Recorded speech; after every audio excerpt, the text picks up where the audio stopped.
অঙ্কিতার তো বাবা নেই, তাও আমি কেন ওর মাকে পলা বাঁধানো গিফট করেছি। মানে যখন থেকে আমি গিফটের ভিডিও পোস্ট করেছি এই একই রকম কমেন্টে আমার কমেন্ট বক্সে পুরো ঝড় উঠে গেছে। মানে একই কথা, স্বামী না থাকলে ওই পলা বাঁধানো গুলো পড়তে নেই। তারপরেও যে আজ এত কান্নাকাটি হবে গিফট নিয়ে, এটা আমি কখনোই ভাবিনি। হ্যাঁ, যাই হোক, আমি আজকে সম্পূর্ণ ব্যাপারটা শেয়ার করব। দেখো, জবে থেকে আমার বান্ধবী আমাকে জানিয়েছিল যে ও ওর মায়ের জন্মদিন বড় করে সেলিব্রেট করতে চায়, তখন থেকে আমার মাথায় একই টেনশন ছিল যে আমি গিফটটা কি নেব।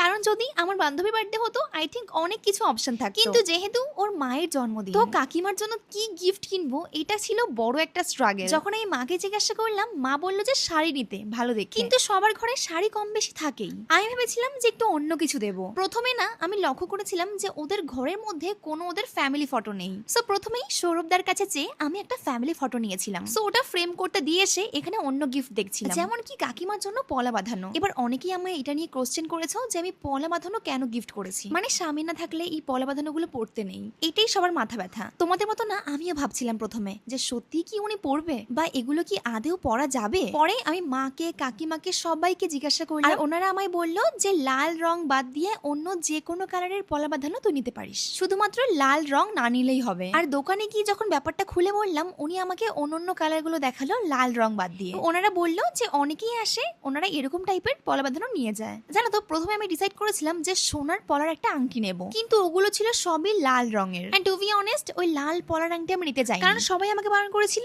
যে লাল রং না নিতে। সো লাস্ট অবধি আমি ওই ডিপ খয়েরি কালারের পলা বাঁধানো নিয়েছিলাম। আর শেষে হৃদয়ের বাড়ি থেকে ডিনার করে যখন বাড়ি ফিরলাম, তখন আমার মাথায় হাত পড়লো। মানে এত ভালোবেসে আমি এই সুন্দর ফ্রেমটা এনেছিলাম, এটা পুরো ভেঙে গেছে। কিন্তু কিভাবে ভাঙলো আমরা এখনো বুঝতে পারিনি। আবার যে পলাটা এনেছিলাম ওটাও দিয়েছিল সাইজে ছোট, কাকিমার হাতে হবে কিনা এটা নিয়েও টেনশন ছিলাম। আর অন্যদিকে আমার স্টুডিওতে একটা লাইট খারাপ হয়ে গেছে। মানে এত খারাপ জিনিস আমার সাথে একদিনেই ঘটলো। সত্যি বলতে ওই দিন রাতটা আমি খুবই কষ্টে ঘুমিয়েছি। এন্ড পরের দিন সকাল হতেই আমি আবারও গেছি ফ্রেমের দোকানে। আমি ফোন করে গেছিলাম আর উনি বলেছিল যে আসলে ফ্রেমটা পাল্টে দেবে। তো এখানে এসে আবার 1 ঘন্টা আমাকে বসতে হয়েছে। এবার আমি হৃদয় ডিসাইড করেছিলাম যেহেতু আমরা অনেক দূর এই ফ্রেমটা নিয়ে যাব, সেই কারণেই আমরা এরকম থার্মোকল কিনে এনেছিলাম। আর এই স্টুডিওতে বলেছিলাম যে ভালো করে থার্মোকল কেটে এটা প্যাক করে দিতে, যাতে ওই ফটো ফ্রেমটা আবার না ভেঙে যায়। সো উনি আমার কথা মতো ভালো করে প্যাক করেও দিয়েছিলেন। এবার তোমরা আমাকে জানাবে যে ওই রূপোর পলা বাঁধানো দেওয়া আমার কি ঠিক হয়েছে নাকি ভুল হয়েছে। আমি তো আমার স্টোরিটা পুরোপুরি খুলে তোমাদেরকে জানালাম।